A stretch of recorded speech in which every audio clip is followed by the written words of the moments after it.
Good morning, church. Good morning. What a beautiful day. What a beautiful day. This morning I wake up 13 degrees. Gosh, I said that is totally beautiful compared to 40 degrees couple of days in Rome. I will never complain about the English weather. Never.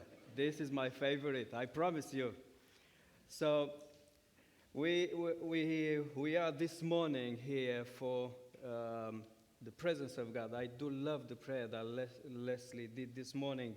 Lord, we are here because of your presence. We are here to serve you. We are here to hear from you. So our heart is to hear and to serve him. Today we will cover the last chapter in book of Ruth, the chapter 4, and the title of our sermon is God Writes the Last Chapter. So the chapter 4 in book of Ruth is a love story between Ruth and Boaz.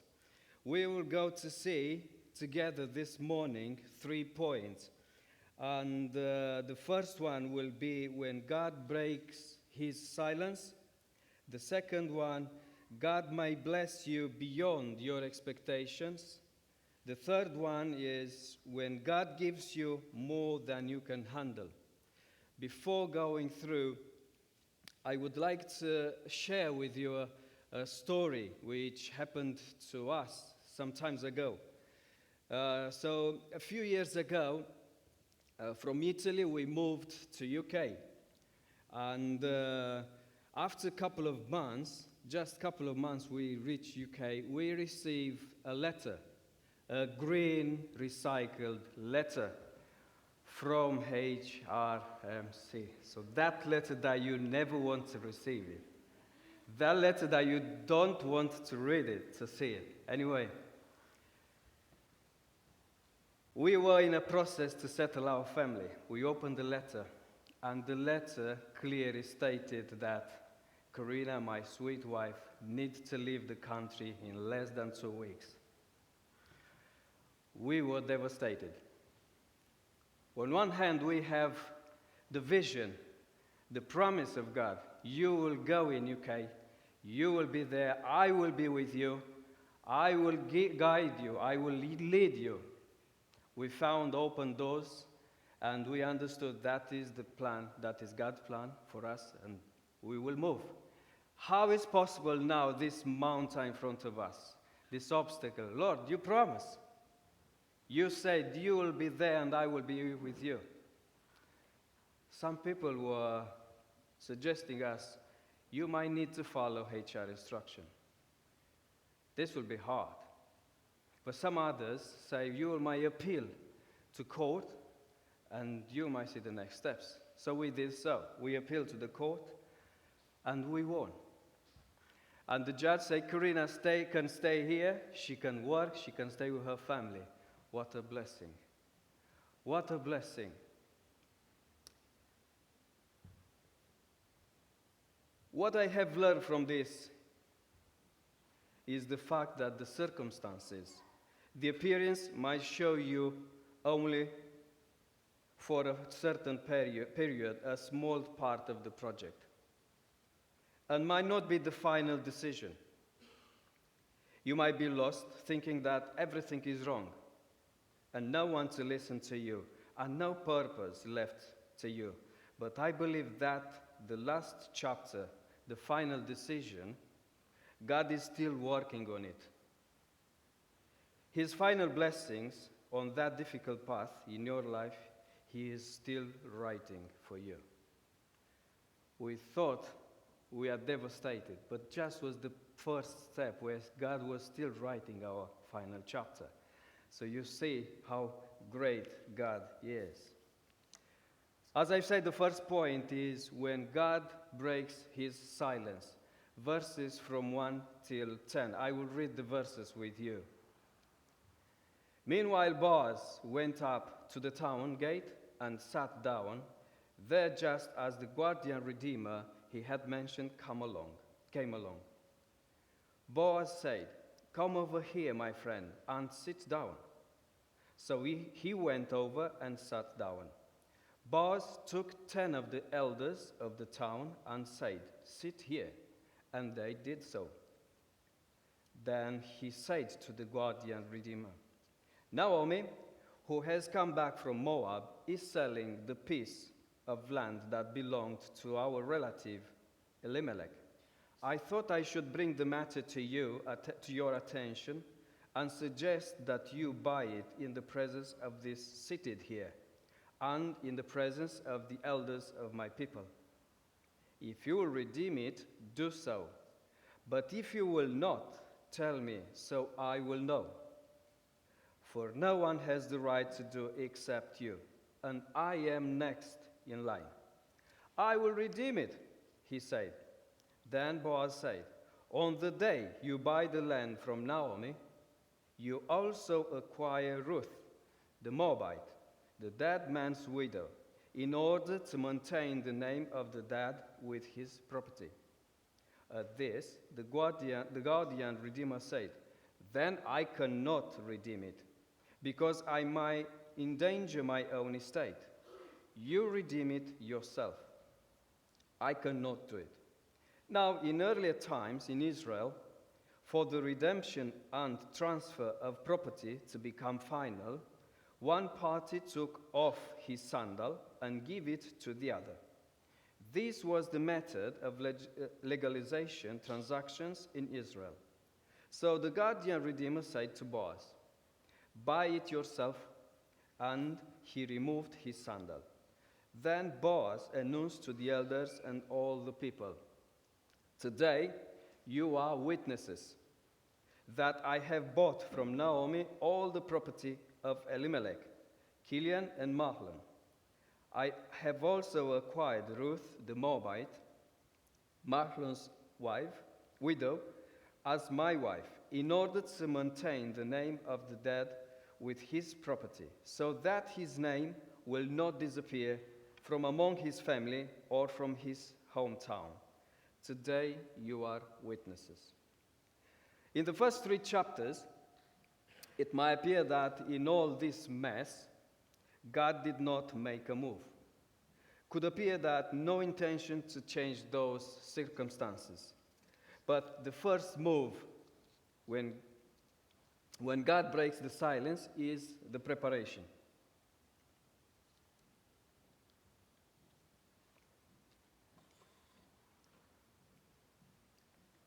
So we have this scenario.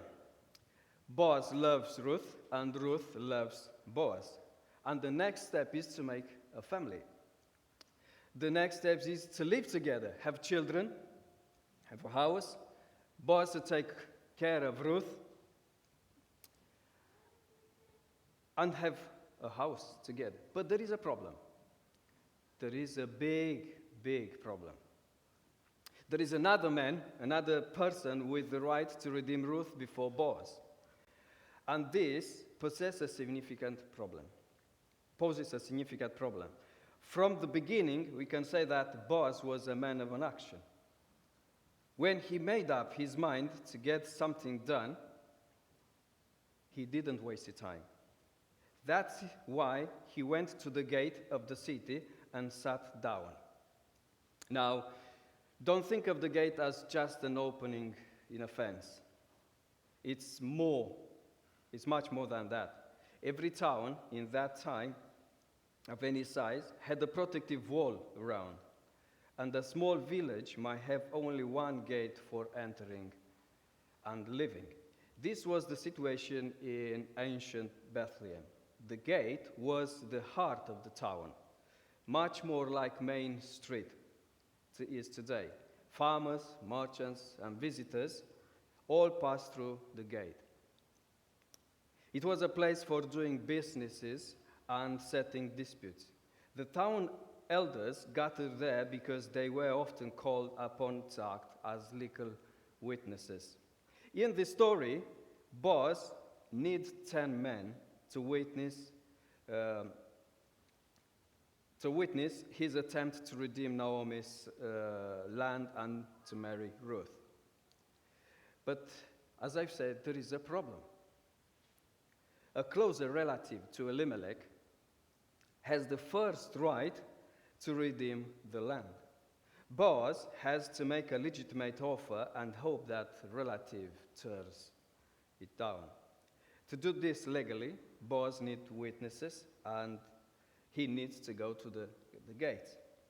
That's why he's come to the city gate, the place for all such transactions. He also knows the closer relative will pass by the gate sooner or later. Boaz is a shrewd businessman. When the other man appears, Boaz calls him friend and asks him to sit and to talk. The other man's name has been lost in history. Although many English translations use the word friend, the original Hebrew phrase is more like Mr. So-and-so. His reluctance contrasts sharply with Boaz's generosity. This friend is about to get an offer that he can easily refuse. So as I said, when God breaks the silence, he starts with the preparation, and now he goes to the negotiation. Don't forget, Boaz was a businessman, right? He knew how to deal and he knew how to close a deal. First, Boaz starts with the good news, which is Naomi, who has returned from Moab, is selling her portion, the field. And she has to sell it to ease her poverty. That is the reason. As Elimelech's nearest relative, this friend has the first right to refusal. Boaz could only redeem the land if this friend, relative, will decline it. On the surface, this was a great deal for this friend. He could acquire the land at a fair price, add it to her inheritance, and having more land and so on, and eventually passing it down to his descendants. That's why he initially says, yes, I will redeem it, I will take it. However, there was a catch. Buying the land meant also marrying Ruth and having a child with her. This complicating factor made this friend change his mind. I can't redeem it. I can't redeem it myself, or I will ruin my own inheritance. He likely had his own heirs, and adding Ruth and a new son would complicate things. So he told Boaz, take my right of redemption because I can't redeem it. In those days, a property sale was sealed by one man giving his sandal to another. It was like handing over the keys to a new homeowner, signifying the transfer of the ownership. That was the habit in due time. With the deal finalized, Boaz turns to the 10 men who witnessed the transaction and declares twice, you are the witnesses. Verse 9 and verse 10. He was determined to handle everything properly because he was an honorable man. He even made it clear that he intended to honor the name of Ruth's late husband, Mahlon. Any son born from Boaz and Ruth will carry on Mahlon's name and not his own. Does Boaz love Ruth? Absolutely. Has the plan worked? Definitely. Is it legal? Totally. Meanwhile, where is Ruth?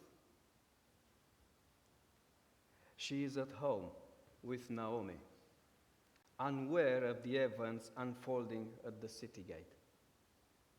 Following Naomi's advice, she waits patiently, trusting that Boaz would resolve the matter.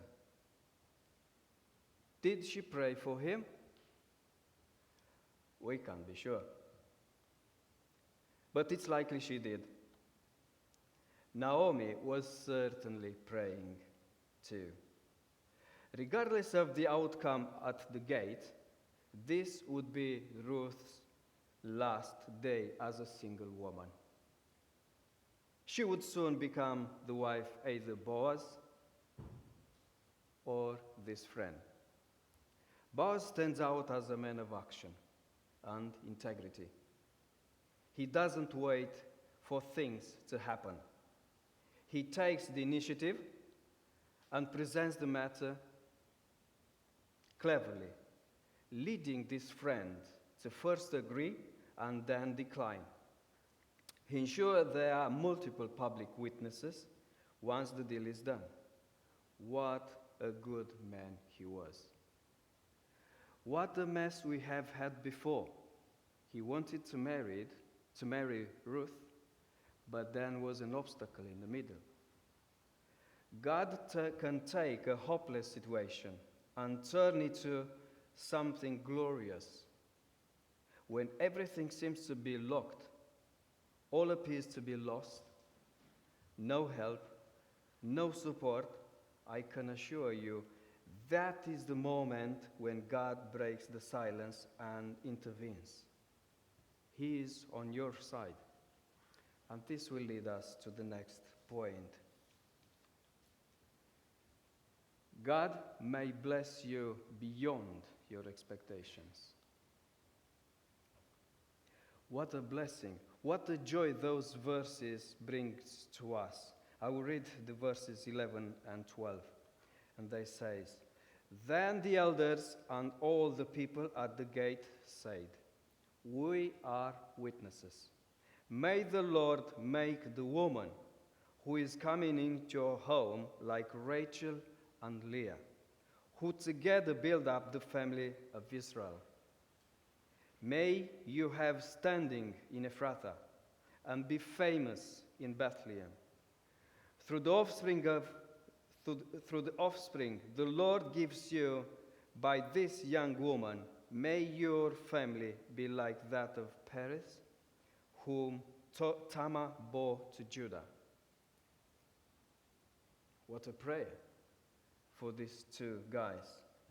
No matter how big your mountains are, no matter what others will tell you, when the Lord is on your side, the walls, the obstacles will be melted.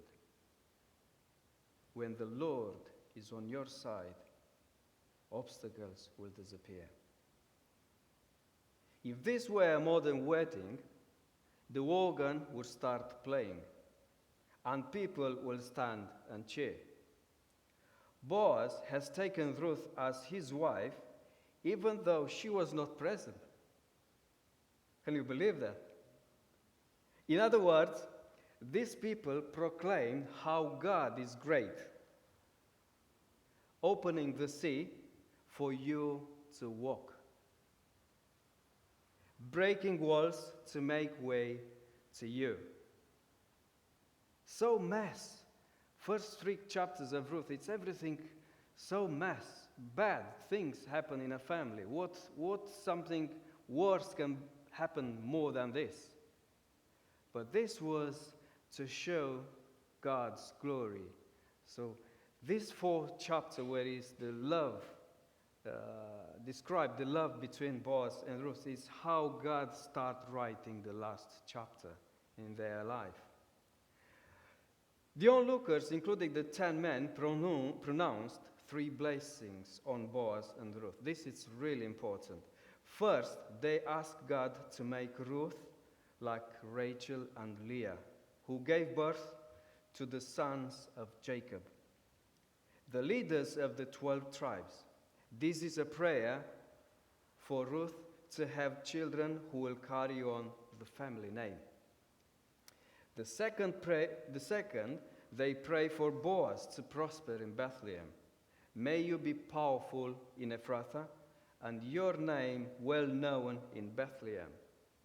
And in the third place, they pray for the future generations to be blessed, like the house of Perez, the son Tamar bore to Judah, verse 12.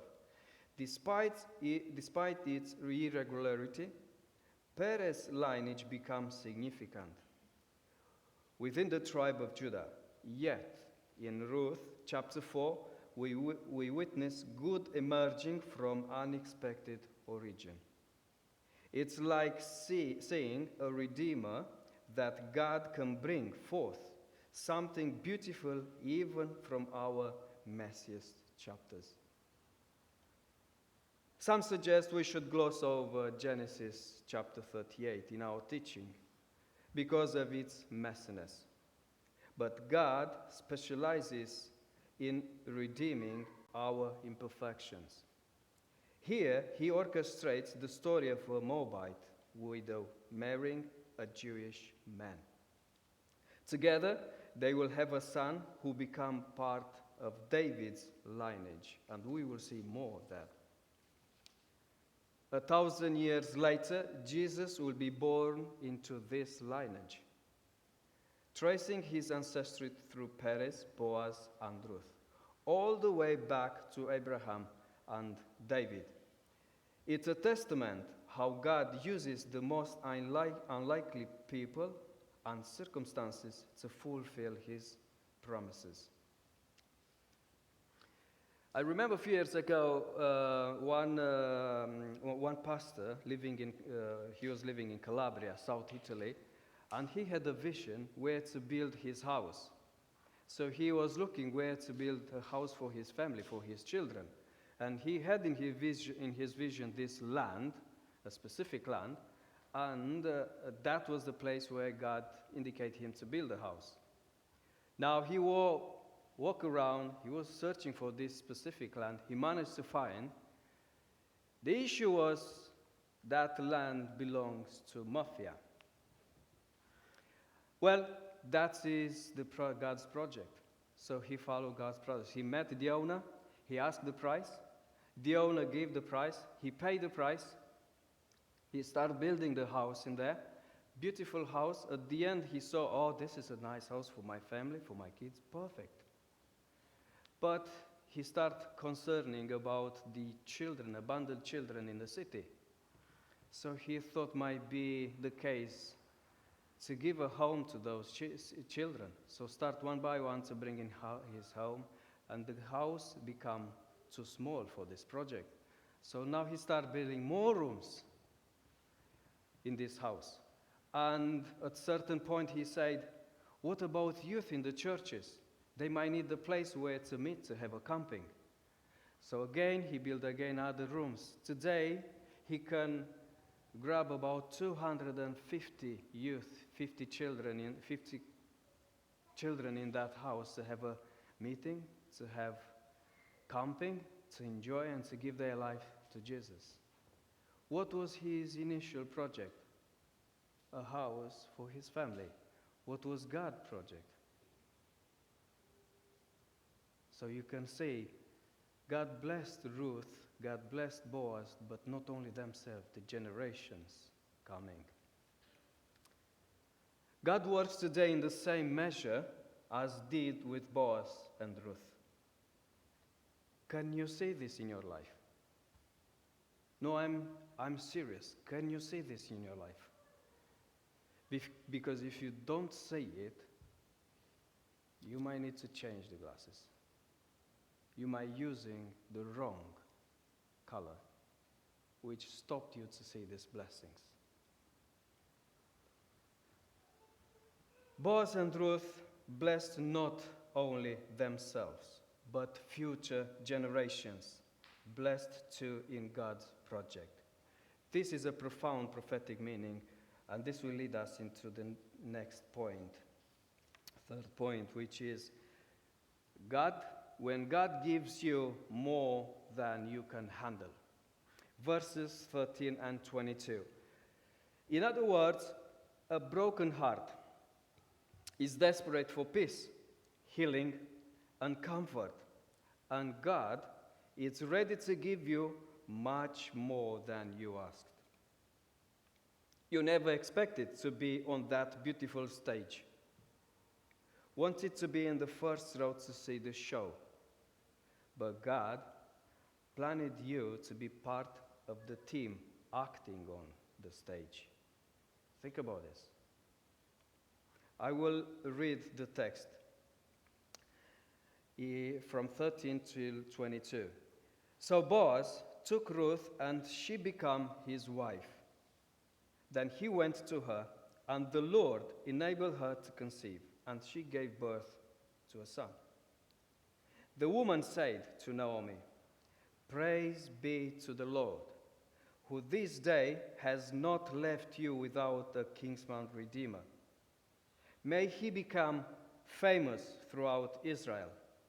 He will renew your life and sustain you in your old age. For your daughter-in-law, who loves you and who is better to you than 7 sons, has given him birth." Then Naomi took the child, laid him in her lap, and cared for him. The woman living there said, "Naomi has a son," and they named him Obed. He was the father of Jesse, the father of David. This then is the family line of Perez.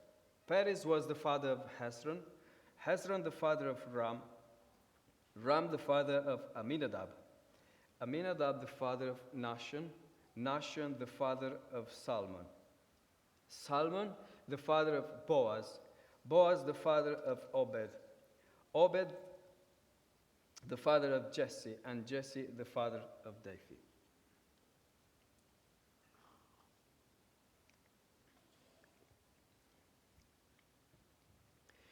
The author announced even more good news. So Boaz took Ruth, and she became his wife. And he went into her, and the Lord gave her conception, and she bore a son. Now I would like to come with me in Matthew chapter 1. I will not read all the text, but here we have listed a genealogy.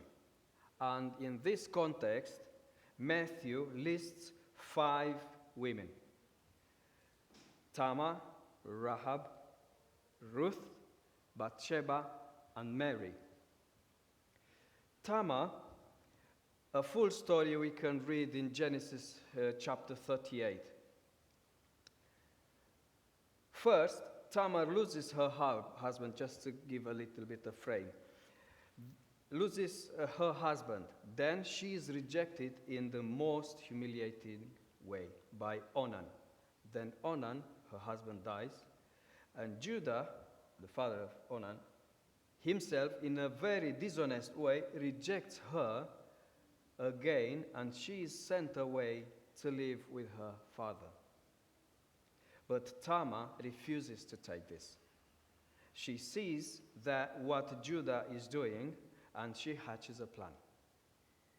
Just as Judah's father, Jacob, got what had been rightful his by deceiving Isaac. So Tamar tricks Judah into giving her what was rightful hers. When the whole story is over, Tamar is the one who is declared righteous. And she is the one who is included in Jesus' genealogy. We have to remember that throughout this whole story, this Tamar fighting for the line of the Messiah. Ruth, from our story, the Moabite, although it might not jump right out to you at first, Ruth is clearly being described to us as being another Tamar. It might seem strange because Ruth is not nearly as scandalous in her behavior as Tamar, but the author had Tamar in mind when he told the story of Ruth. They are in a very similar situation. Both are foreign wives, taken by young Israelite men as they wandered with their fathers away from Israel. The husbands of both women died childless, leaving their widow wives without the choice of returning to the home and gods of their fathers, or clinging to the hope that they might still find a place within the family of Israel, the people of the true God. Unlikely her sister Orpha, Ruth refuses to leave Naomi. Your people will be my people. Your God will be my God. And then again, when she understands who Boaz is, she insists on being with him. Ruth's rejection is less obvious, but when Boaz agreed to be her kinsman redeemer, he tells her that there is another man who is closer to her, who is really the first in line. However, when Boaz puts the matter before this man, he rejects Ruth because he is concerned that she will ruin his inheritance. Boaz declares that Ruth is blessed, verse 10 in chapter 3, because her covenant faithfulness has steadily increased. And he proclaims her to be a virtuous woman. As the story of Ruth ends, the author of Ruth gives us several more obvious hints that we should be thinking of Ruth as another Tamar. First, the elders in the gates of Bethlehem give a blessing that explicitly compares the two women. Second, the chapter concludes with a brief genealogy, which we saw before, beginning with Tamar's son Perez and going to Ruth's great-grandson David. Bathsheba, her husband Uriah has been killed in a battle. Mary, Joseph, her husband, planned in secret to abandon her. The last bit of genealogy in Ruth places the coming of King David in the context of the lives of these women. As David is the picture of the king to come, King Jesus, those women picture the bride that Jesus would take, sinful and rejected by men. These women, despite their rejection, cling to the covenant family with all that they have. They sought a family and a home, but they received far more than expected, a place in Jesus' genealogy, our Savior, our Redeemer. Their story reveals a crucial role in a meticulously crafted prophetic plan by God. Blessings never end when God gives you more than you can handle. So we managed to cover in this session 3 points. When God breaks his silence, the first point. The second point, God may bless you beyond your expectations. And the third point, when God gives you more than you can handle. As I am leading to the conclusion, I can say that Boaz exemplifies integrity in all things. He refuses to exploit Ruth's vulnerability and ensures fairness by giving the unnamed relative the first choice to redeem the land and marry Ruth. Boaz prioritizes a clear conscience over personal gain, meticulously following the law by accepting the sandal and declaring the transaction publicly. His actions reflect his unquestioned integrity. From Ruth, we learn the importance of waiting on God's timing. After courageously proposing to Boaz, she had done all she could. Naomi's advice to wait patiently was wise, as only Boaz could act as the Redeemer. When we've done our part, we shouldn't feel guilty about what we can't control. Instead, we must trust God to complete the story, knowing we can't manage every detail ourselves. Waiting time is never wasted when we wait upon the Lord. For Ruth, the wait is about to conclude. This narrative highlights Boaz as a man of unblemished integrity, transparent and trustworthy in all his dealings. When we ally ourselves with God's plan, we should expect his blessings. Everything about this story seems unlikely, yet it was part of God's plan from the beginning. No human could have foreseen or orchestrated it. Only God could. Reflecting on the initial decision to leave Bethlehem due to famine, Elimelech's choice to go to Moab appears questionable at the best. Yet, God used this to bring Ruth and Naomi together. When Ruth declared, "Where you go, I will go. Where you stay, I will stay. Your people will be my people, and your God, my God," she had no inclining of what lay ahead. The future was as much a mystery to her as it is to us. Ruth didn't stay with Naomi just to meet Boaz. She committed herself to God and took each step in faith. Her journey led to a wedding, a childbirth, and eventually to the lineage of David and Jesus, more than a home that she was hoped to have. Though she couldn't see that future, she didn't know before. Faith means trusting God with each step, even if we don't live to see the full outcome. We might see our children grow up, perhaps even our grandchildren. But beyond that, it's often beyond our lifetime. As we reach the end of Ruth's story, we are reminded of God working behind the scenes. The narrative extends beyond our view, illustrating that while we see life through a narrow lens, God sees the entire picture. Have faith, child of God. Do not lose hope. If you feel alone, trust in God and take the next step.